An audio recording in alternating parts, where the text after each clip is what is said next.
The Bostonian is Matt Perrault. This is our city. The Book is Dave Sharapan. Pay him.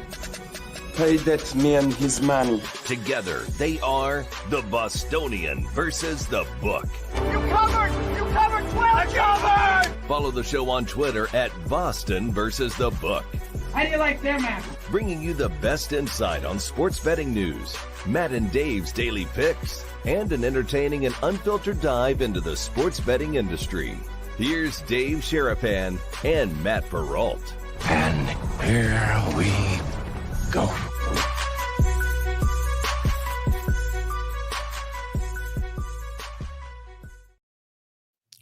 What's up, guys? How are you? Welcome into a Wednesday episode of the Bostonian versus the Book. My name is Matt Perrault. We are live on our YouTube channel and the same handle on Twitter X at Boston versus the Book. That's where you go for the live chat, although there is also a stream going on Instagram. We've added that.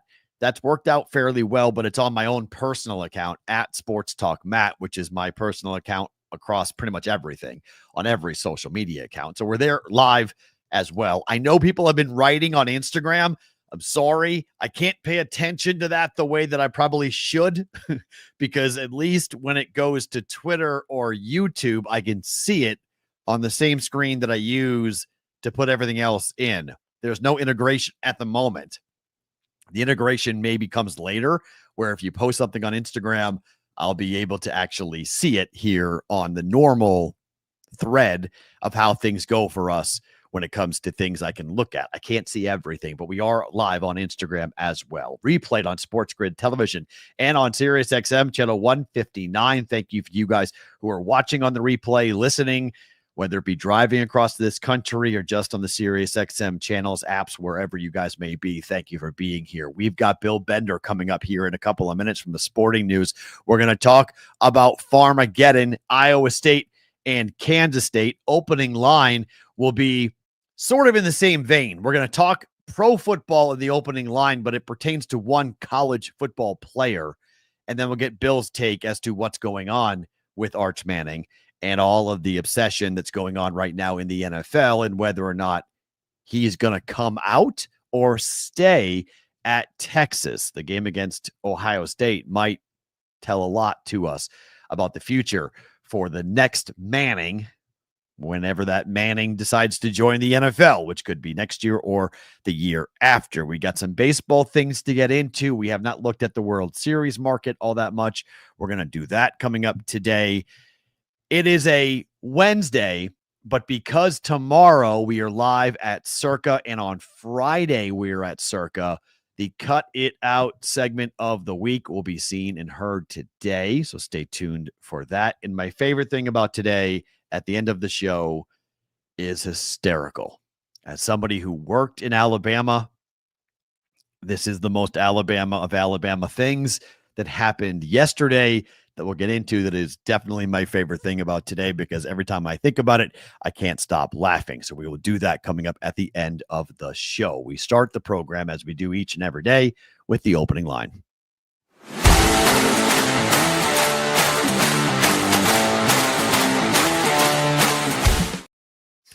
All right, every once in a while, a football player, most often a quarterback, comes along that has all the NFL scouts ablaze, right? So Arch Manning is that guy, quarterback for Texas. Texas will go on the road to play Ohio State as the number one team in the country. Excuse me. They will become the first AP preseason number one team to go into week number one as an underdog. That has never happened before. Even when number one goes on the road, normally number one every other time, number one has been favored. At Ohio State, they are dogs. If Arch Manning goes into Columbus and beats the Buckeyes, if Justin Sane, the redshirt freshman quarterback, does not perform very well and the Buckeye offense is sputtering and Arch Manning goes into that hostile environment with the receivers that he has and the offensive line he will play behind, he is able to go and beat a number 1, 2, 3 top-ranked team in Ohio State. Not only will the hype explode, the Heisman Trophy conversation will explode, and everybody will talk about Arch Manning and what he will look like next year in an NFL uniform. If he loses and performs really poorly, the year's not over, and the Heisman Trophy candidacy is not over either for Arch Manning, because the playoffs is what really will matter. If he lays an egg in week 1, but then turns around and gets better and better and better, and then takes Texas to the national championship. I mean, heck, Will Howard got drafted off of that. Will Howard's not an NFL quarterback, but he got drafted by the Pittsburgh Steelers because of what he did at Ohio State late and what he did in the playoffs late, bouncing back from the loss to Michigan, where he played very poorly and then played great in the playoffs. So you can recover now in college football. It's not a death sentence to play poorly in week 1 and even have a team lose in week number 1. But right now, there are 3 teams in the NFL that what they are doing with their quarterback position would be, as my daughter would call it, sus. The quarterback is the most important person on the roster for any level of college or any level of football, whether it be college, pro, Pop Warner, whatever it might be. College football, just like the NFL, when it comes to high level and very high profile athletes, the quarterback is big man on campus. The quarterback is the guy everyone's talking about on the talk shows. Everyone's showing it. They're covering him. The media, the big scrum around that person's always gigantic because the quarterback is the man. So because of that, whenever a team appears to be doing something a bit off, it garners attention and people start to go, what exactly is going on? Because that is what Robert Griffin III is asking on X. He is convinced that the Colts are tanking for Arch Manning, the same team that drafted Peyton Manning, his family member. They are deciding, the Colts, to play Daniel Jones over Anthony Richardson. Anthony Richardson's agent yesterday went out publicly and said that they don't know what they can trust with the Colts, that they don't know where they stand with the Colts now that they are not going to be playing, and Daniel Jones is. Shane Steichen, the head coach for the Colts, has a long track record of developing quarterbacks. He's coached many, many great ones, including Phil Rivers. Chris Ballard's got a different story. Chris Ballard could be out, and it was his decision to draft Anthony Richardson out of Florida when there were big questions about whether or not he could play the position at the NFL level. And so far, whether it be through injury or performance, AR has not lived up to the hype.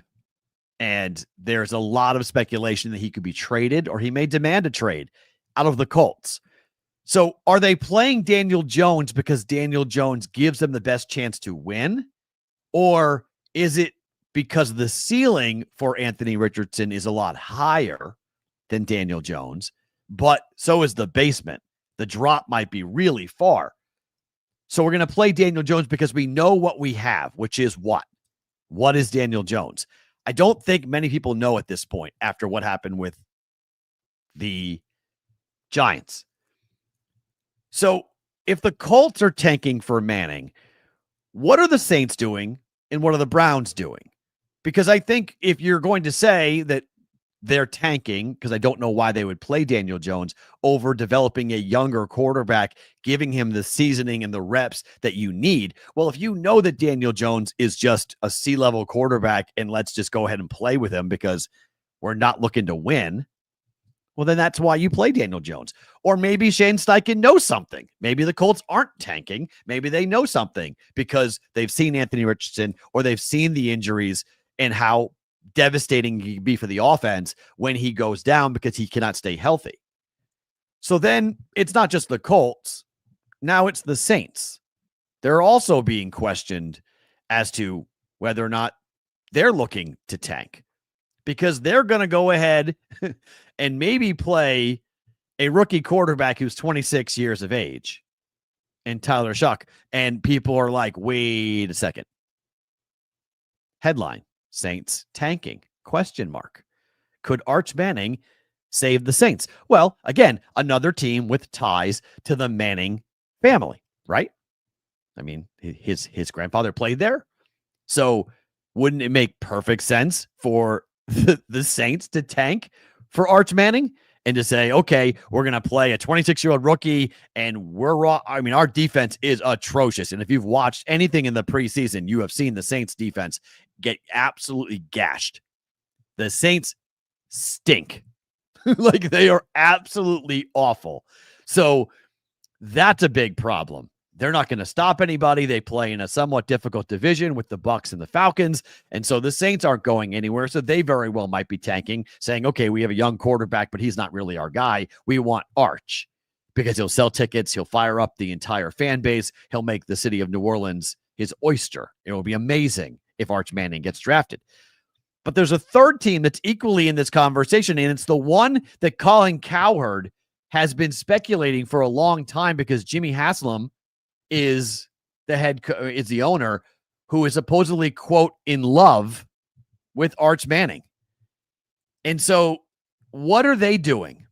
Joe Flacco was named the starting quarterback for the Browns, and their depth chart as of the 18th of August was Kenny Pickett, Dylan Gabriel, and Shedeur Sanders. And I think most people who watched what happened during the preseason so far would say, okay, it should be Shedeur Sanders starting.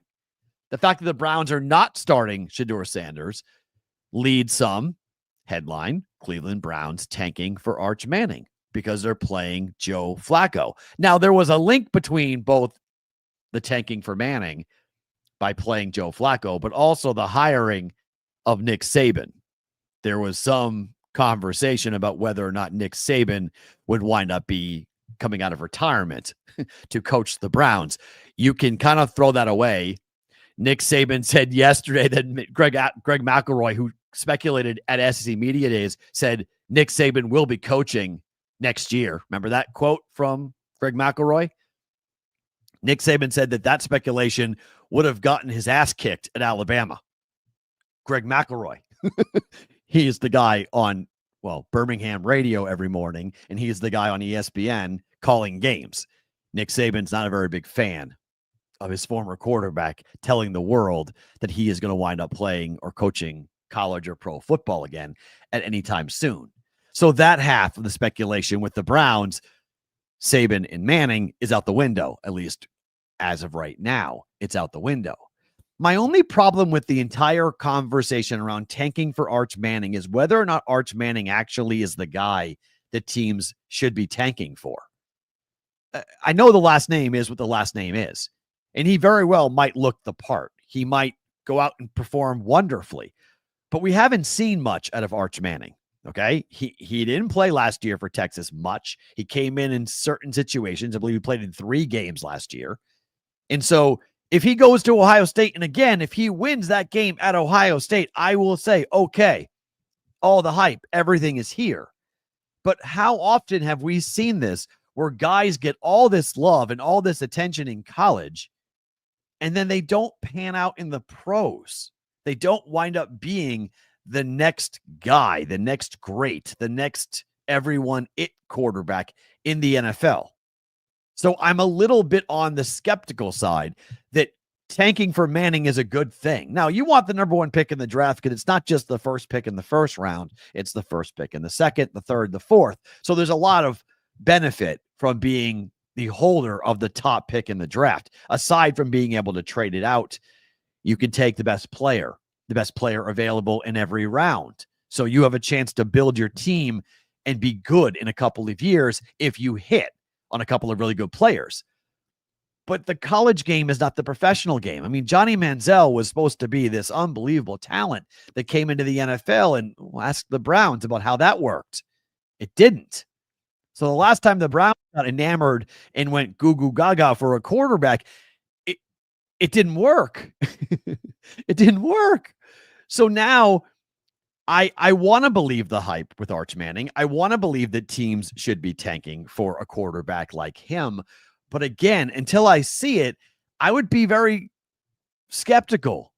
Whether I'm a Saints fan, a Browns fan, a Colts fan, or somebody else, I would be somewhat skeptical. I wouldn't be so jumping up and down saying, let's go ahead and go straight to the bottom. Let's lose 15 games this year. Let's get the top pick because our savior is on its way. I mean, look, Peyton Manning was that, okay? At Tennessee, everybody said Peyton Manning, unbelievable. Look what but he had a track record of playing the position for a long time at Tennessee. We had a lot of tape on Peyton Manning at Tennessee to know what he was going to look like or project him to the league. That's a bygone era of guys playing 3 and 4 years at the position. Arch Manning is now entering his second year of college football as a guy who could actually play the position and play in games. First year as a starter. So he's going to go from a first-year starter right to the number 1 pick? Okay. Might work. Might not. And then you just tanked, and where is your franchise then? So the Browns have had high draft picks for a very long time, and it really hasn't turned around since they came back into the league. Had a couple of playoff games under Kevin Stefanski, a couple of playoff wins under Stefanski, a couple of Coach of the Year awards to Kevin Stefanski, but it really hasn't been like a Super Bowl type of expectation for the Cleveland Browns. The Saints, I mean, it's been a minute since the Saints have been any good, and the Colts always kind of flirt with it, and Jonathan Taylor is a hell of a running back, and they've had a couple of good seasons, but, you know, it's since Andrew Luck has left, the Indianapolis Colts have been reeling, and he wasn't supposed to retire when he retired, but he did. And so they've been in a tough situation. So the whole tanking for Arch, I would be a little wary of it. Let's continue the college conversation in preview week 0. He is Bill Bender. He is joining us here on the Bostonian versus the Book from the Sporting News. Bill, Matt Perrault, how are you? Thanks for coming on. Ooh, we don't have your, is your settings set? There we go. We got you. Here? I hear you. We got you. Good. How are you? I'm doing well. Thanks for having me on.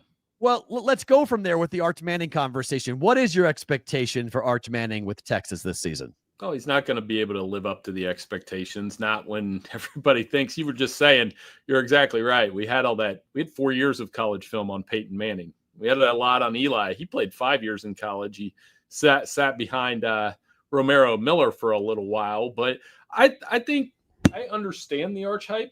I get it. But the idea that, you know, I still think we'll get the best out of Arch if he stays another year, which, you know, he made news yesterday for talking about Archie's comments. But, you know, I think he'll have a solid season. But if you're betting on him to win the Heisman, banking on a lot starting in week 1.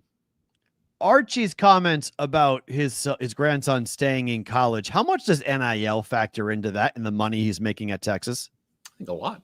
You know, if I were a college kid, I think I would, in making that much money, I think I would stay there too. You know, one of the points I was making, I've made this stat, let this stat be out there all offseason, is, you know, the only 2 quarterbacks since 1998 that were drafted number 1 after starting for 1 year are Cam Newton and Kyler Murray. Wow. So it's that kind of year that I think Arch would have to have in order to be the number 1 pick. And teams might do it anyway. I don't think Cam Ward was a 1-year wonder. I mean, we had seen him play at Incarnate Ward and Washington State before Miami last year. Now, granted, he took it to the next level. Right. But he had played and we had seen him play, and he just went up in level in competition going to Miami and do what he did. We'll see what he looks like for the Titans this coming season. But the Texas-Ohio State game, what is the future for the team that loses that game? What's the outlook for them? Does it really matter all that much given the 12-team playoff opportunity that will be there? No, because I think either one of those teams could slide in at 9-3, you know, and that's why, as far as consequences with these 3 top 10 showdowns that we have in week 1, real consequences. I mean, it will be tougher. You know, you don't want to lose the opener, but Ohio State could just as easily mow through the Big Ten and maybe even lose one, go 11-2 and get in. Texas, same deal. Their schedule's a little bit tougher, obviously. They got to go play Georgia. They've got the Oklahoma game. And they're on the road here, which is one thing people were saying, well, why is number 1 an underdog? Well, they're at Ohio State for starters, and they're at Ohio State with 4 new offensive linemen.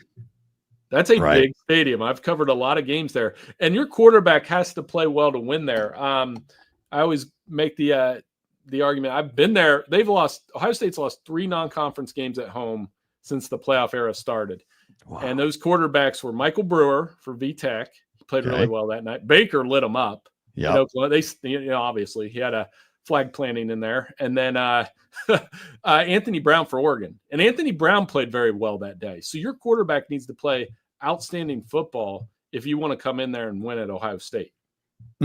It's interesting because you look at the Big Ten, and obviously Michigan, that game means so much to the Buckeyes this year. In the national championship last year, some are even saying, well, Ryan Day lost to Michigan, so who cares about the national championship? But what is Justin saying his ceiling? Like, can he go and take Ohio State back to another national championship? I think so. The talent's there. 5-star talent. There's a couple layers to that. One, I mean, on the surface, if he won that job, you get to throw to Jeremiah Smith, Carnell Tate, and Brandon Ennis. That's the best receiving core in college football. They got Max Clare, a tight end that they like too, that they're going to use a little bit. So that's an advantage, right?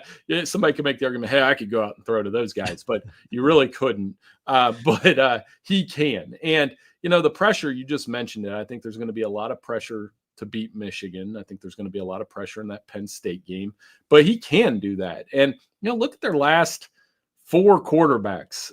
You go back to JT Barrett. You go from Barrett to Fields to Stroud to Will Howard, obviously. I mean, and McCord for a year in there. McCord's in the league too. All of those quarterbacks are in the league, and the one that's not, JT Barrett, is the quarterback's coach for the Bears. It's unbelievable what Ryan Day and what this offense has produced for Ohio State, and yet the fans are still somewhat unhappy, mostly because of Michigan. We saw what the penalty was for Michigan that came down and the extra game that Coach Brown's going to have. But what was your reaction to that penalty to Michigan from the committee? Because it felt like it just shows where we are in college football, that there really isn't any serious penalty for cheating if you do get caught. Right. Yeah, that's the most common thing, and you're not wrong. I thought a 1-year postseason ban would have kind of, if it's a punishment that makes everybody angry, you did it right. You know what I mean? Like if they would have said you're banned for 1 year, the Ohio State fans and other fans would have still been mad and say, why didn't you vacate the wins? And Michigan fans would be mad. Well, what did we do? Why are we being punished? That would have been a good one. Long term, I think it tells us that the NCAA is probably not going to hit $1 billion program very hard. Michigan is one of those. The Athletic did a evaluation of all the programs, and there were 13 programs on there that were $1 billion programs. And who the other a couple in the top 5 were? Georgia, Texas, Notre Dame, and Ohio State's the one that got hit back in 12. But that was before if Ohio State would have done the tattoo thing after the playoff era, I don't think they would have got punished as harshly. It's fair. I think you're right. Bill, you look at Bryce Underwood. We talked about the Ohio State quarterback. What about the Michigan quarterback? He's got a lot of attention on him. Number 1 kid, number 1 recruit out of Michigan, out of the state. He stays home to play for the Wolverines. What's his ceiling, and what do you think out of him this year? I think, he could have a monster year. I think there's a lot of fascination with him. The thing is, their receiving core, does he make those receivers better? They're going to have a really strong running game behind him. And they made it even stronger next year with the top freshman running back in the country that's going to come in. But with Justice Haynes and Jordan Marshall, good offensive line. I think Michigan, it's kind of like the J.J. McCarthy thing. We really didn't see the whole bag with McCarthy because they were so good at running the football. And, that could be like that with Bryce Underwood a little bit. I think the talent's there. We're going to find out what we need to know about him early in the season. He's going to learn. And I'm not talking about even winning or playing well, but the experience of playing at Oklahoma and then 2 weeks later at Nebraska, you're going to find out what this kid's all about. Absolutely. Let's one more question on the Big Ten, and then we'll get to the SEC. What is going on with this argument, if you want to call it that, between the conferences about the playoff and how many teams should be in the postseason? The Big Ten lobbing of the 28 or 24 team playoff in response to the SEC essentially saying, look, we're not doing your 4-4-2-2-1-1 thing. We're not buying into that with 4 automatic qualifiers out of the Big Ten and the SEC. We want the 5-11 model with 5 qualifiers and 11 at large. What is the ultimate, they don't have to change it. You can keep it at 12, but what comes out of this, and what is the Big Ten doing by saying we want a 28-team playoff? I don't know on that one. I mean, like, great react. Like, when that story moved across, I'm a type of guy that, should I react to this? Should I, poke holes in it? That one, I was just like, I don't even know why they would even attempt to try to do 28 teams in a playoff. I've never even heard of that. So I think that one's going to go. I do think the Big Ten's really trying to protect their 18-team conference by getting as many teams as they can in. I do think they'll get 3 or 4 in on any given year. In the 12. In a 16, you're going to get 4 or 5. I found it interesting. Bruce Feldman, we all do our playoff projections now.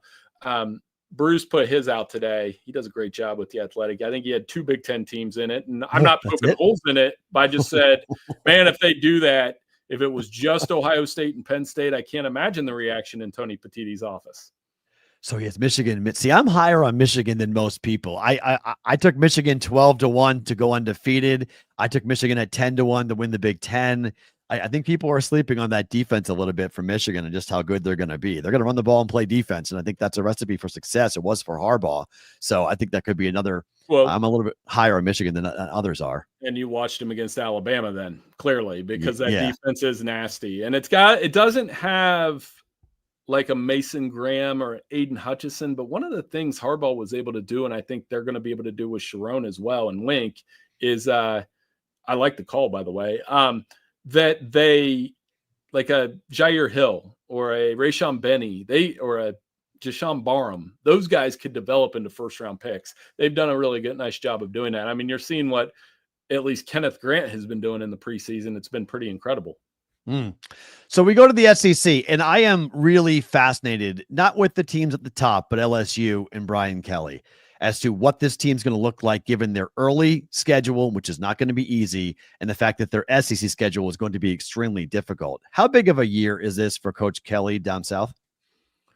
Well, how big of an opener? I mean, it's the fit thing. I'm obsessed with fit in college football, and you've got to be able to fit there. And I was one of those guys that when the Brian Kelly kind of cringy social media stuff came up, I would kind of be like, it doesn't matter. He wins football games. Come on. He said family so naturally in the draw of a Cajun from a guy from New England. Come on. Well, so natural.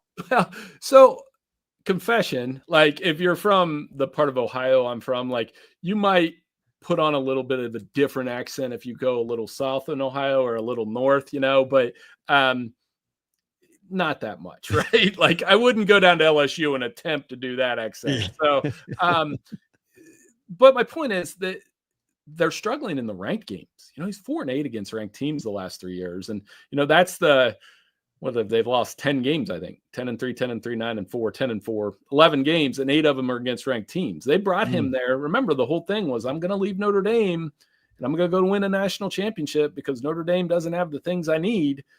Well, he's kind of doing the same record. So I do think it puts a tremendous amount of pressure on LSU heading into that Clemson game against Dabo.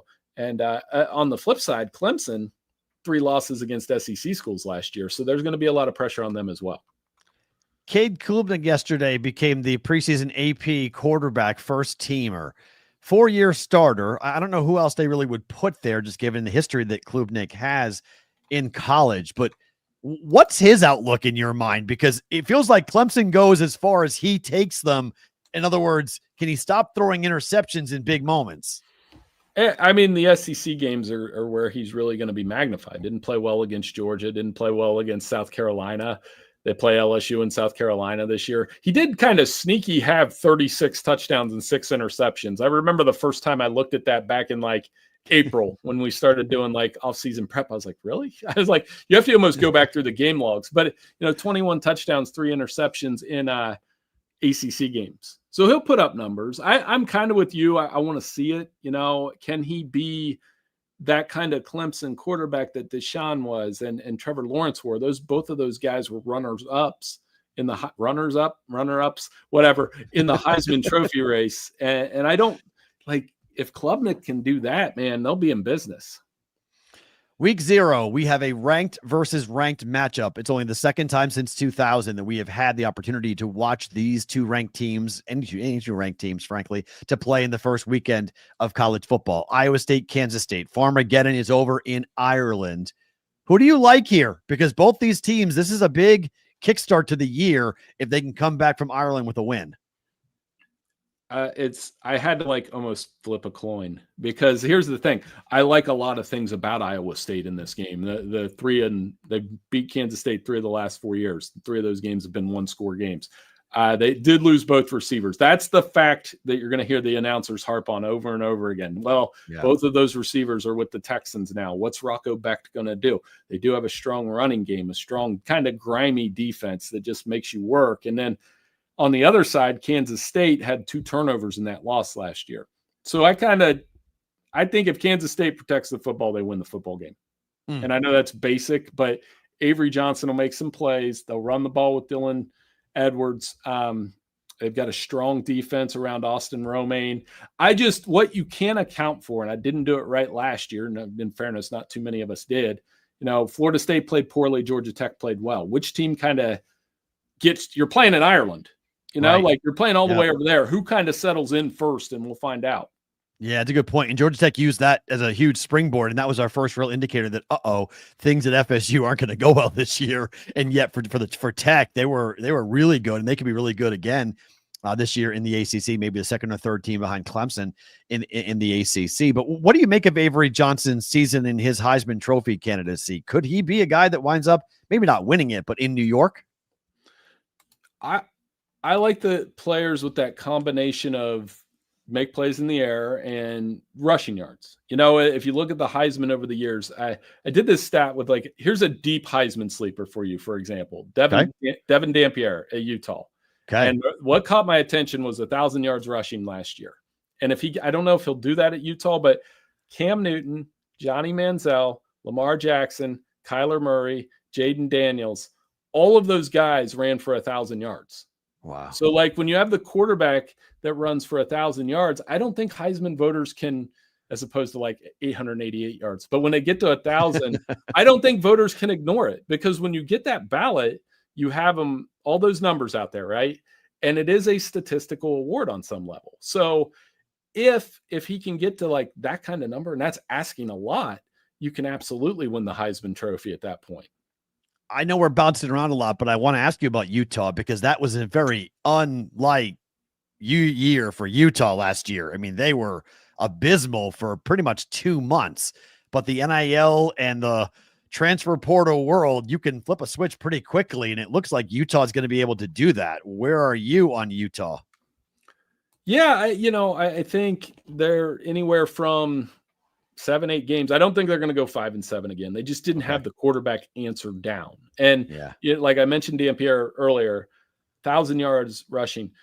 I think I don't have it right in front of me. I don't want to cheat. 12 touchdowns, 12 or 13 interceptions. So can Utah make it work with him? Because last year after Rising got hurt, they were just kind of mixing and matching at quarterback, and it didn't work out. So I think having that will matter. What an intriguing late night opener in week 1. They play UCLA, where we're all going to be watching Nico Iamaleava, given what he put us all through in the spring, at least the writers, I'm hurting from it, but I had to type a little more. That's a fun opener between Utah and UCLA, and you're gonna have to stay up late to watch it. But I think we'll have some answers on Utah there, and they are fully capable of winning the Big 12, because we can all throw darts at that conference. What about BYU? Stay in the same state. I'm so intrigued by the entire Big 12. I feel like it's just a really odd conference at the moment, and it's all SEC and all Big 10, and people are like, oh yeah, by the way, the ACC and the Big 12 still play football, but not really. BYU, obviously, with having to replace a quarterback in the spring, what's your thoughts on BYU, who had a very good year last year? Well, obviously Jake Retzlaff, that's part of the story here. So you got a new quarterback. They do have a lot of talent coming back. Martin at running back, defense got their linebackers back, and they were very good at home. And making life miserable for other teams at home and taking advantage of turnovers. And it kind of brings some of the things we were talking about earlier. Avery Johnson had a miserable night in Provo last year. And can they continue to do that? So they're like on the outskirts of the top 25 now, but they could absolutely be one of those teams that gets in the mix. I've seen people pick Utah, Arizona State, Kansas State, Iowa State. I mean, some are picking Texas Tech based on NIL value. Right. And I can't say, why would you do that? Because, who knows? It could pan Miami did it. I mean, why not? It already worked last year with Miami. They became a top 10 team. They're a top 10 team now based on what they've done going out there and spending and going and bringing in different players. And we'll end the conversation with Miami, replacing Cam Ward, obviously going ahead and getting Carson Beck out of Georgia to come in. I was surprised that Miami was a top 10 team preseason. Where are the Hurricanes? Are they making the playoffs? I'm really interested to see this Sunday night game against Notre Dame. That stat I was kind of pulling out was Notre Dame's lost, and they don't play every year, obviously, but Notre Dame's lost their 6 trips to Miami, dating back to the 70s. The miserable Jerry, and I went to a Catholic school, so the miserable Jerry Faust game.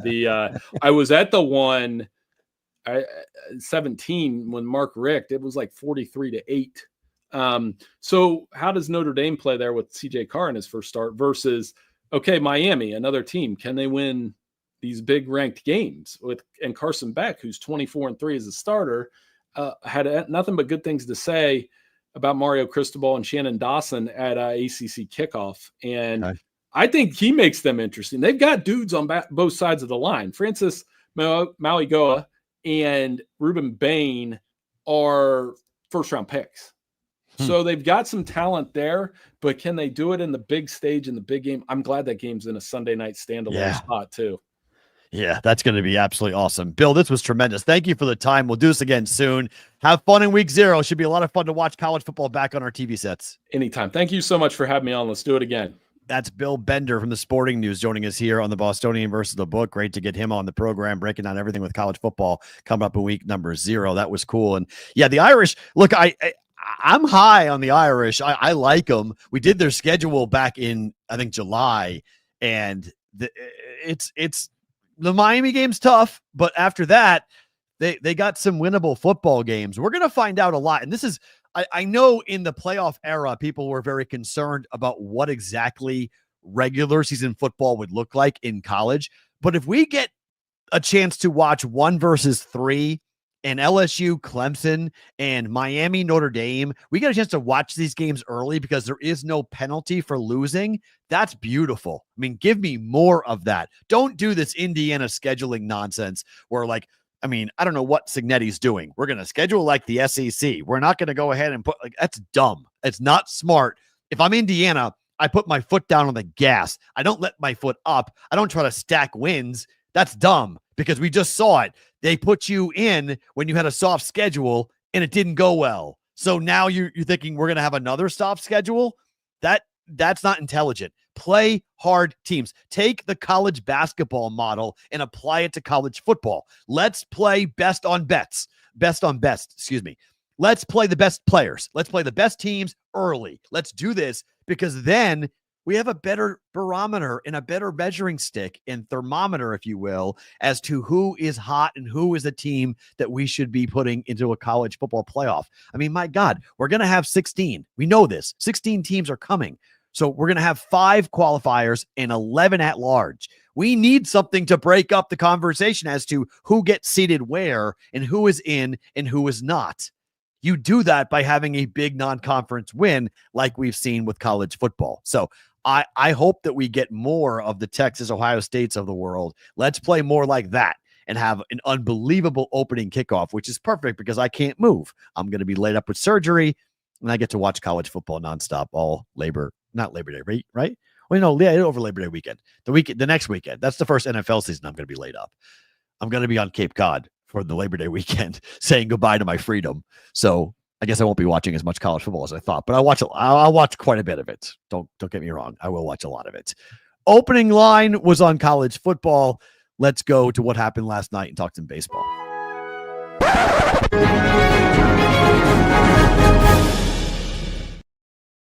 All right, last night, the Cubs took 2. Doubleheader, took them both from the Brewers. Beat them in game 1, beat them in game 2, and the same teams play again for the 4th game of this 4-game series coming up here tonight. We'll talk more about the Cubs and the Brewers a little bit here in just the picks. But interesting look at the World Series prices up to date as of this morning. Dodgers are plus 330. A 3-1 number for the Dodgers is the highest we've seen in quite a while. The Brewers are the second pick at FanDuel at plus 750. The Phillies 8-1. Tigers 9-1. The Blue Jays 10-1. The Yankees have the same odds as the Blue Jays, and they're only $1 better than the Mariners. This is really interesting. The books are trying to figure out this 4-pack, really 5-pack, including the Houston Astros, as to who's going to represent the American League. We kind of feel like Dodgers and the Brewers, but really it's the Dodgers have the odds on, but Brewers and Phillies, given the bracket, given the way they've played, those are two. The Brewers and the Phillies are way hotter than the Dodgers are. So I think as of right now, you could feel pretty good about the Dodgers. About the Brewers or the Phillies beating the Dodgers in the playoffs. So the American League side, if we feel like it's going to be Phillies, Brewers, who's coming out of the American League? I don't know. Does Toronto have the pitching? Can the Yankees score enough runs to overcome their pitching deficiencies? What do you do with the Astros? If they get healthy and they get Alvarez back at some point, which they're still waiting on, but if they get healthy in the way they have performed, I have a 10-1 ticket on the Astros. You can get a 14-1 ticket now. Get better odds than what I have on the Astros. The Tigers are still a team you got to respect. I mean, the Astros have gone 3 straight games without scoring a run. The last 2 have come against the Tigers. So we know the Tigers can pitch. Scooble's the best pitcher in baseball. So the American League is so wide open. I mean, it's just get in and then see what happens. It just comes down to get in and do it if you can. Josie Myers saying goodbye to my freedom. No, I'm having surgery. I'm not getting married. I'm having surgery on the 4th of September. Freedom meaning moving around, not actual freedom, but just not being able to move. This arm is going to be like this. It's going to be in a sling for the better part of 6 weeks. So you guys are going to see me in a different world. I have to move everything over to the left-hand side. So I look right now to where the computer is, to where I fire everything.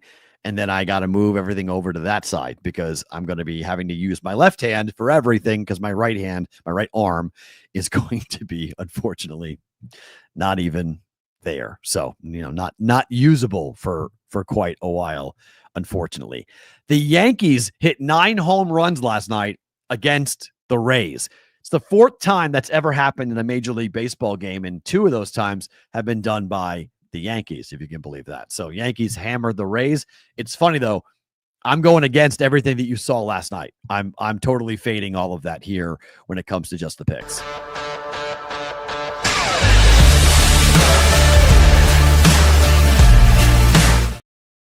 All right, for just the picks, like I mentioned, Cubs took game 1-2 yesterday, doubleheader. Brewers took the first game 7-0. I like the Brewers to bounce back here today and win and beat the Cubs. It's pretty inexpensive, -110, -115, basically a coin flip pick'em type game.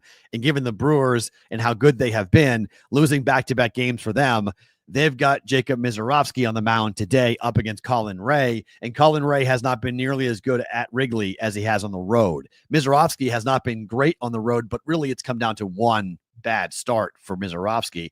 And I think the offense will get going here for the Brewers and score today because they didn't look great yesterday offensively. They lost 4-1, 6-4. I think they'll get more timely hitting, and I think the bullpen will perform better here today. Splitting this 4-game series with the Cubs is exactly what the Brewers, if they aren't going to win the series, 2-2 is fine. So I do expect the Brewers to bounce back and get a W here. I think the Rays win today against the Yankees. I'm kind of on a limb here on this. And by the way, Astros, it's 6-0 Tigers over the Astros. I'm on the over in that game. I'm on over 8 in that game. So I feel pretty good about that over coming in. But the Astros still can't score. but the Tigers are putting up a 6 spot. They're up 6-0 right now. I played over 8. And that was just looking at what we've seen pitching wise. I talked about it on the Daily Juice podcast last night. The Tigers hit lefties and the Astros hit lefties. And Framber Valdez is getting just absolutely worked at the moment. I mean, worked. He's gone 1 inning, 6 earned runs, given up 3 walks. He got killed. I do think the Astros are going to score, though, on Charlie Morton. I do think they're going to hit him. So, but the Tigers hit lefties. I mean, that's just Astros hit lefties, Tigers hit lefties. Tigers are a top 10 offense against left-handed pitching, and they just crushed it early. So 6-0 already. But to the Rays game, Rays against the Yankees here coming up today. I like Drew Rasmussen a lot. Drew Rasmussen has won 4 of his last 5 starts. Drew Rasmussen at home has a 2.55 ERA, a 5-5 record. Now, he's 5-0 on the road, mind you, but he's pitched very well recently. In the month of August, Drew Rasmussen has a 0.52 ERA after 3 starts. He's given up 1 earned run in 17 1/3 innings worth of work, and the Rays got crushed yesterday, so they need him to keep going here and get out of the bullpen. I don't even know how to say the kid's name that the Yankees,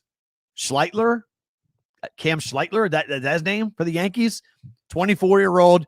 He's from Walpole, Massachusetts. This is the kid that pitched up against the Yankees, and his whole family was there. They took up like an entire row when he pitched in his first game for the Yankees.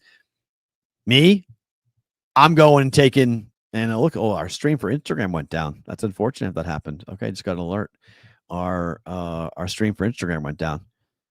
Sorry for that. That's unfortunate. So we'll remove that. So on that. So we're going to close up shop on Instagram Live.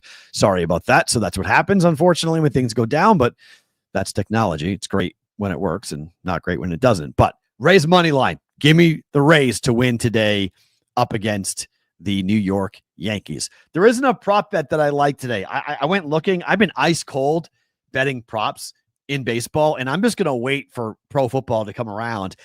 I'm doing much better betting baseball just sides and totals than I am betting on Major League Baseball props. So I'm going to pause on the props for a little while and just, I hit both my Major League Baseball props yesterday. I missed both my prop bets yesterday. So I'm going to pause. There's, BvB prop bet of the day will still be a thing, but we'll bring it back when there's football prop bets to get into versus baseball prop bets to get into. I still love it for basketball, and that's kind of right around the corner with NBA and college basketball. I guess college, I don't bet much in props, but NBA basketball right around the corner. Somebody suggested doing WNBA props, and I don't know nearly enough about the WNBA to do WNBA player props. So time for the Circus Sports Pro Football Story of the Day. We are here, guys. We have arrived. Tomorrow is the day.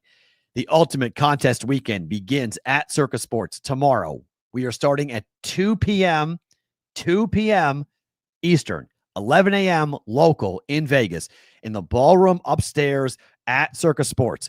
Right out of the gate, we'll have Derek Stevens from Circus Sports on to talk about everything with Illinois, Missouri, the contests, the Survivor documentary, Circa Million, everything happening tomorrow. And then we're back at it on Friday. We're right back at it for 2 days at Circus Sports. We're there. Jeffrey Benson will join us at the top of the show on Friday. That will be a 1:30 Eastern time, 10:30 in the morning Pacific time start. Again, from Circa upstairs. Eric Garcia will be sitting in, producing the show, co-hosting the show, having some fun with Eric tomorrow, Thursday and Friday. For that, I'll do the interviews. Eric and I will kibitz and talk while we're sitting there kind of waiting for folks to come into. He's a big Angels fan. We'll get into that. We'll talk about some things with the NFL, obviously. So we're going to be loaded. I know tomorrow we start with Derek Stevens, and I think Mike Palm comes in right behind him. So we'll talk about everything going on and what he likes from a football standpoint in the NFL this coming year. I know Stephanie Smalls will stop on by. I know there's people from Team Rankings coming by. There's a couple of people from Kansas City coming by. Like we got a bunch of stuff going on. They're having 40 this year, 40 outlets broadcasting from Circa Sports. This is crazy because realistically, for Radio Row for the Super Bowl, I'm going to say there's 100 outlets that show up. Maybe 80 that show up. Not television, just outfits that show up to broadcast live from Radio Row. Having 40 come for the Ultimate Contest weekend is insane for what they are building, and what Aaron Oster and company, what they will be doing for this week is awesome. So tomorrow, 11 a.m. Pacific time, 2 p.m., we will be live from Circa Sports. Cannot wait to get there. Cannot wait to be a part of this day. It's going to be awesome. It's going to be so much fun. I had not done a live show in a while. First time doing a live show without Dave, so that's going to suck. But at least we're going to be out there and having a chance. And if you're going to be in town, come by and say hi. And looking forward to seeing you guys coming up for a live show Thursday, Friday from the Ultimate Contest weekend for Circa Sports coming up tomorrow. I have a big question about Kirk Cousins, because we opened the show talking opening line about teams that are tanking. And this is why I kind of give some level of belief that these teams are tanking. Because if you are the Saints, the Colts, or the Browns, and you know that Kirk Cousins is out there, I know the contract's big, but why wouldn't you trade for Kirk Cousins? Like, if you don't have a solution at quarterback, if you don't know what you're doing at quarterback, why wouldn't you do that? Why wouldn't you do that? Why wouldn't you go and entertain or knock on the door and just try to go look at Kirk Cousins? He's a starting quarterback in this league. Like, he may not be the top 10 quarterback in this league, but he is a starting quarterback. He is one of the 32 best quarterbacks in the NFL. He deserves to be starting somewhere. And so he's in this purgatory with the Falcons because they're going to start Michael Penix, and they're just going to sit there and have Kirk Cousins be there in case Penix blows up or gets hurt. And so then they've got this like serviceable backup, but like his personality is so perfect because he's not going to cry. He's not going to squawk. He's not making headlines. Tell me another quarterback who has started for multiple franchises, who went to Atlanta expecting to be the starting quarterback and was paid as if he was going to be the starting quarterback long-term, only to see the team turn around and draft his heir apparent without talking to him. Wouldn't they want him? Wouldn't his agent want him to be out there talking and squawking and making headlines? It's wild to me that we haven't heard more in this preseason about Kirk Cousins and his agents saying, yo, get me the hell out of here. What am I doing here backing up a kid? I'm wasting my career. I've been a good quarterback, maybe not a great quarterback, but I've been a good quarterback in the NFL for Washington and for Minnesota. And now I come here to the Falcons. I had a decent run here. I've started for 3 different teams. Why can't I find a team that wants me? Get me out of here. Like, he's been the perfect soldier. He's been the perfect Kirk Cousins, Kirkland cousin, as they called him, if you know Costco. That's what he is. He's the button-up dad shirt. You know, the cutoffs. I got to go buy a bunch of those, by the way. I got to go buy all those Costco button-up shirts. I got to go do that this weekend. It's the only thing you can wear. They recommend it when you have the surgery on your shoulder because you can't put things over your head. So you got to get your arm in. I got to go buy those Kirkland button-up things, those awful half shirts that I never wear, but I'm going to have to wear for a couple of weeks. So don't make fun of me. Don't make fun of my outfits on the air. They're going to be awful. Okay. Just heads up. They're going to be awful. I got to wear it, but I don't know. I just don't understand what is going on with Kirk Cousins in the Falcons that nobody has traded for him. I just don't know. He needs to be louder, get out of there. Or maybe he really thinks that Penix is going to play poorly. I had a guy tell me, so I went to Circa, and one of their guys, if I see him, I'll bring him on the show. So we're upstairs at the Legacy Club, and we're going over the specs for the show, and one of these PR guys, he's probably 23, comes over and tells me that he believes the Falcons are going to have the best offense in the NFL. And I just go, okay, tell me why you think the Falcons are going to have the best offense in the NFL. And he starts listing it. He's like, Kyle Pitts. I'm like, really? He's like, breakout year. I go, oh, this year, this is the breakout year. I'm like, okay. I'm like, you know how I feel about Michael Penix, don't you? He's like, no. I was like, on draft day, I almost lost my mind when the Falcons took Michael Penix as high as they did. He's like, oh, he's tremendous. He throws a great ball. I'm like, okay. I'll believe. He's like, Drake London's going to have an incredible season. Bijan's going to run everywhere. I'll give you Bijan Robinson. I said, okay, I like their running game. I'm not sure I like their passing attack. Stop the run, put it on Michael Penix's shoulders. Let's see what happens. But that's not the best offense in the NFL. Like, let's be frank here. And so if he's there, I'll have him come on and tell us in his own words why he thinks the Falcons are going to have the best best offense in the NFL. You're pulling a Kirk Cousins. You're going to go to Great Clips. Just don't bring a picture of yourself from your PR photo shoot like Kirk Cousins did. That's got, I don't know. I'm a big Kirk Cousins fan. Nobody liked Kirk Cousins. I like Kirk Cousins a lot. He's tremendous. It is time for our weekly look at the craziness in the wild in the sports world. We call it Cut It Out. Cut it out. Come on, cut it out. Cut it out. Cut it out. Get out. All right, Cut It Out is being brought to you by Cut and Cut.com. They are the peer-to-peer social betting platform, legal in over 40 states. I saw Sim Harmon, who has appeared here on this show. We've had Sim on BvB before, and I talked to him at Bet Bash for a while. You can bet directly against your friends or any other users on basically anything: pop culture, sports, politics, personal bets, payments. All these bets are pre-funded, so nobody can flake on it when they lose. It's customizable. You can create your own odds and own payouts as well. You can create literally, and we've seen Addison do it, you can create your own bets if you want. He has a Taylor Swift bet up there right now that Taylor will not be engaged to Travis Kelce by September. He posted that in the chat. You can go and do that on Cut as well if you want to jump on in for that.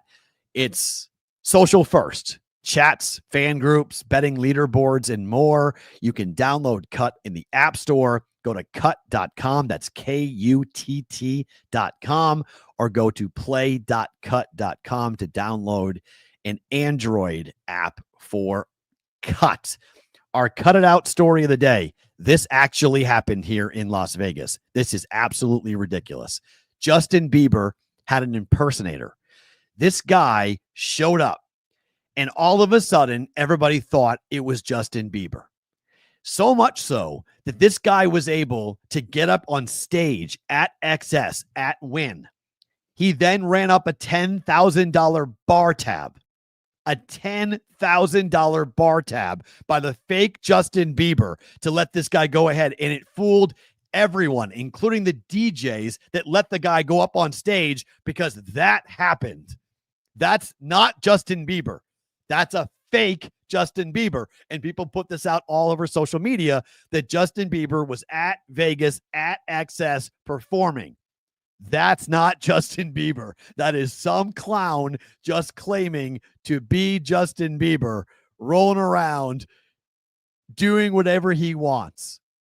The DJ Griffin, put on social media how Bustin' Jeeber duped me at my own set.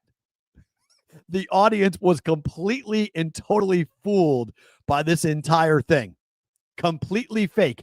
After 4 minutes and 27 seconds of what sounded like Justin Bieber, I found out the worst news imaginable. It was completely and totally fake. That was not Justin Bieber. Cut it out. Like, what are we doing? How do you not know? I don't know how you fingerprint it, but how do you not know? Like, how do you not know that was not Justin Bieber? He didn't have his people with him, security, whatever it might be. But, whoa, Vegas. Like, we got to be better. Like, Vegas has got to be way better to let this guy crash a Vegas nightclub. Not just crash a Vegas nightclub, to be able to get on stage at a Vegas nightclub. And, oh yeah, by the way, have a $10,000 tab be run up here in Las Vegas. If you look like somebody, I don't know, maybe it's worth the shot. Anyone check the tattoos? Anyone check if you can sing? Anybody do something that you're supposed to do with this? That is brutal. Bustin' Jeeber. That's what he was called. Unbelievable that this guy was able to do this. He was able to get on stage and have a performance like that. at a club like XS, by the way, which is a very expensive, swanky nightclub here in Vegas and day club here in Vegas, they tend to know what they're doing. I guess not. I guess not. $10,000 bar tab on top of the fact that the guy performed. All being brought to you by Cut, peer-to-peer social betting platform.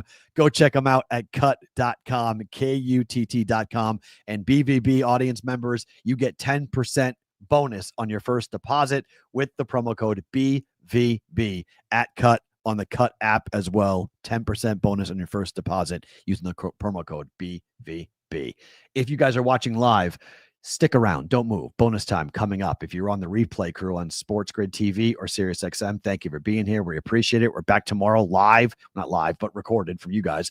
Circa Sports Ultimate Football Contest Weekend, Thursday and Friday. Big 2 shows coming for you folks who are live. If you haven't watched the show live before, good day tomorrow to do it. Go on over 2 p.m. Eastern time on the Bostonian versus the Book YouTube at Boston versus the Book. For the rest of you guys, bonus time starts now.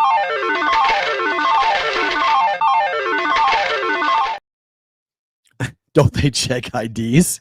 They do, but do you check the ID of Justin Bieber?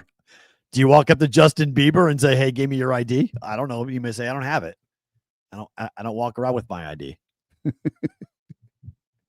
Unbelievable. One of the crazy. I don't know which is sadder, the real Justin Bieber or the imposter. He's had a kind of a rough run, right? I don't know much about Justin Bieber, but I know he's had some issues with like his wife, right? Like, and his exes, and dating life hasn't gone great for Justin Bieber. I think it's what, if my memory kind of serves me correctly, which it kind of doesn't because I don't know much about Justin Bieber. Not my cup of tea from an audience perspective, but is what it is. How about a really interesting news of the industry?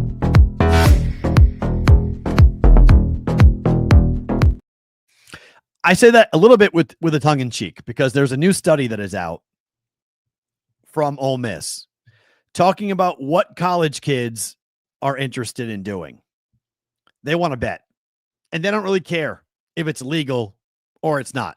A new study revealing that 60% of those college kids who are betting, they did it on, quote, legal platforms in states where legal betting is not legal. They don't care. No big shock that they don't care. All these kids want is the ability to bet. They don't know exactly what is legal and what is not legal because, frankly, it's hard to tell. It's hard to tell what is legal in your state. It's hard to tell what is illegal in your state. And these, if you think that betting is now legal and now okay because it's advertised in every game, it's advertised on every website, how do you know what's legal and what's not legal? How do you know that where you're betting is not considered to be okay? They just want to bet. They don't really check. So if I'm in Alabama and I'm betting online, I'm thinking, well, sports gambling is legalized now, right? Not in Alabama, it's not. Oh, well, it's legal in the country though, right? No, PASPA did not make gambling legal. It just stated that the federal government can't make it illegal. And if your state wants to have it be legal, it's no longer a federal issue. It's a state issue. Well, for a 20-year-old, 18-year-old, 19-year-old college kid, they don't really care. And then it gets even more confusing because if you live in New Hampshire, the age is 18 to gamble on sports. It's not even 21. It's 21 in Massachusetts, but it's 18 in New Hampshire. I'm not sure how many kids actually know that in Massachusetts. Because I grew up in I can tell you right now, as a kid that grew up in Mass, who grew up literally 3 miles from the New Hampshire border, if I had known, if this was in, if I was like high school or I was 18, I would be making drives every day. I mean, heck, I did that when I was living in Mass, and I did that when I go home to Massachusetts. Now I don't have to because New Hampshire went legal, but at the time, when New Hampshire was legal, or Mass went legal rather, when Mass wasn't legal, I would drive up 93 to exit 1, which is the first exit once you cross the border. And there's a rest area right before exit 1. And you'd get off, I'd make all my bets, I'd get back on the highway, get off exit 1, go up and over and down and back on 93 South and go straight back into Massachusetts. Like, it would take me all of 20 minutes to do it. So that's part of the problem is that the rules are complicated and the rules aren't completely, you can't explain it to everybody. So they don't really care. If they're looking to bet, they're going to bet. Now, I've told you guys the story for a while. The first time I was betting for sports, I was 18 and I was betting with a kid who was working for an outfit out of Springfield. He was their quote muscle. And so I would bet with him. And so every Tuesday I get the knock on the door. It was pay up or settle up type of day. And, that's how I learned the world that my grandfather ran in. I did not know what running numbers was. When my grandfather got arrested, I didn't know. I was just like, what happened to grandpa? They go, he got busted for running numbers. Huh? Running numbers? What does that mean? Well, I learned that Grandpa Joe at Sears Tavern in the back was booking games. Well, I didn't know that till I got to college and I started to figure it out. And I was betting with a kid and that was illegal, but that was with a local. So you get a lesson pretty quickly about gambling and about what happens with gambling and what happens when you're, up or down, depending on what direction you're going. So I think it's confusing for college kids. As Chicago John says, my son is doing it offshore as he was under 21. Now he's at the Kentucky. He's 18. Signed up for U.S. books. That's good. He wants to bet legally. But yeah, forget about it with rules. I agree. Yes, CBW. I grew up near Seabrook, New Hampshire. Yes. I grew up in a town called Andover, Massachusetts. Andover is on 93, and you go up 93, and you'll hit basically Salem is essentially the first real town you'll hit in New Hampshire that people will have heard of. Salem is where Rockingham Park was. So Rockingham Park is where the first ever bet I made when I was about 10 years old. It was a racetrack that my grandfather took me to. So that was my first ever bet. My grandfather was degenerate in a lot of ways. I never understood why my grandfather did not use banks. I never saw it. I was too young, but I guess earlier in his life, my grandfather carried two things in his pocket, and one was a wad of cash and the other one was a gun. I didn't know the gun part of my grandfather, but I knew the cash part of my grandfather because he always would, his stack was always quite significant, and he dealt in cash. Everything was cash. That's all he ever dealt in. And I didn't know. I mean, younger me had no idea why. It was like, why is my grandfather always carrying too much money around? And he used to always say, Matthew, don't believe in the banks. Don't trust them. Don't trust banks. So it's like, why not? Why can't we trust banks? Until I got older. And then I realized, oh, that's why we don't trust banks. Okay. So I get the point, cash is king, Roger. I'll give you that. And we're losing that. As I turned 48, I used to be all about the digital. I used to be all about that. I used to think it was great to have the ability to do everything digitally until I realized what they do with the data. And now, absolutely, I don't walk around with a lot of money on me, but I always have cash on me now. I used to never have cash on me. I used to never have a single cent on me. And over the last 7-8 years, I've become more and more interested in the idea of currency and actually having real currency on me. And it was tough when I was in Scotland because the exchange rate from the pound to the US dollar sucks. It's like 130. It's $1.30 to the pound at the moment. Sucks. So we had to use cards for everything because US currency, like when I was in Jamaica, I could use the US dollar and people would take it in 2 seconds. They were like, oh, absolutely, we'll take it. In Scotland, they don't want the US currency. They're like, sorry, no, we're not interested because it's a pain in the neck to change it over and it's not worth as much as the pound. So you have to use cards for everything. And Apple Pay, as I've learned in 2025, going to Jamaica and Scotland, I didn't realize how much Apple Pay rules the world. Apple Pay rules the world, which is incredibly scary. We're all paying the same processor. We're all going through the same thing and giving Apple so much information on everyone's transactions. In Scotland, the street performers all take Apple Pay.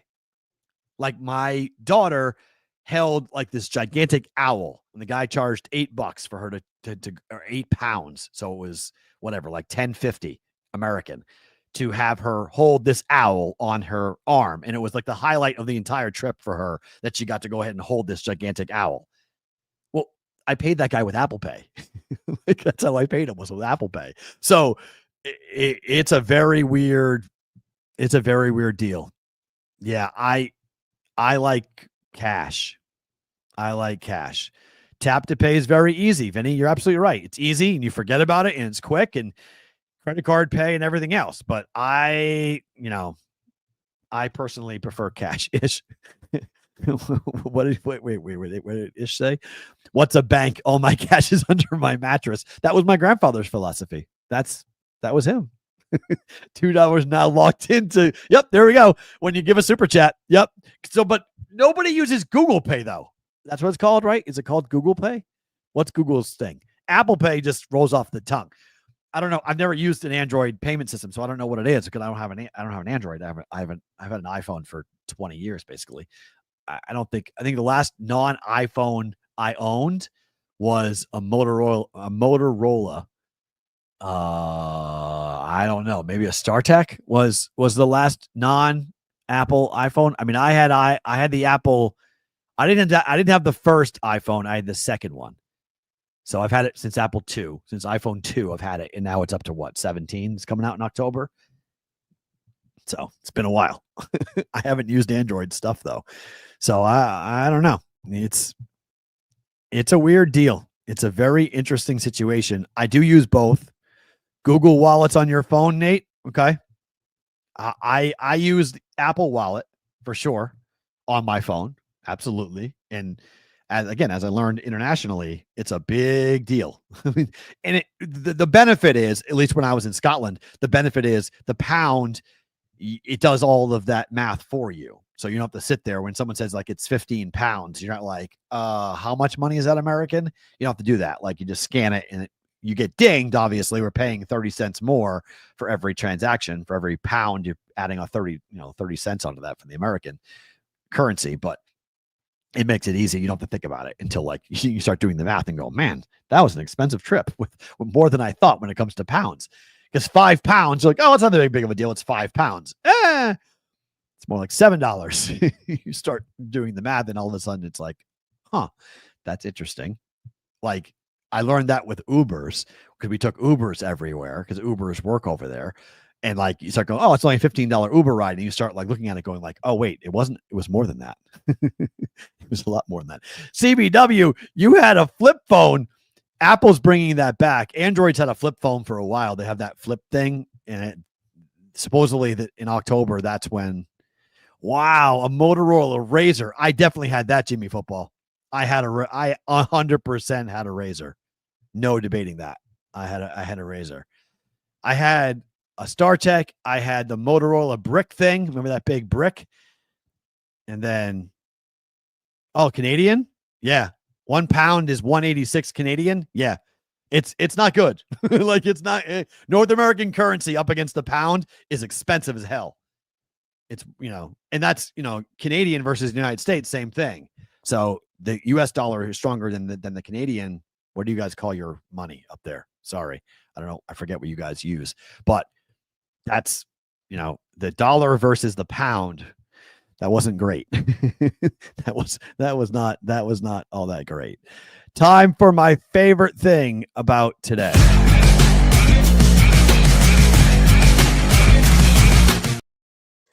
My favorite thing about today is the fact, this story. So if you guys remember, I lived in Alabama for 5 years. I covered Alabama football for 5 seasons. I saw just chaos down there. They were awful. But Auburn was always trying so hard to be relevant. Like, Auburn's whole thing was like, pay attention to us. We're just as good. And like, if you go to a Bama game, the history is such that it's hard not to gravitate towards Alabama. I covered Bama. I didn't cover Auburn, although I went to Auburn games and I went to the Iron Bowl, just not as often. I went to every Bama game home and away for 5 seasons. So I got much closer to the Bama football program. And like, I went to events at Dennis Franchione's house. And like, I I had a much tighter relationship with the university than I did with Auburn. But what Auburn did yesterday is like, I just started laughing because this is such a look at me, look at me, look at me.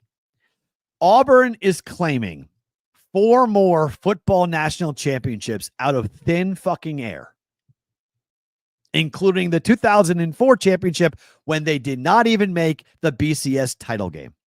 The Tigers finished second in the AP poll and the coaches poll in 2004, but they're saying, well, yeah, we're just going to recognize this and we're claiming we won the national championship.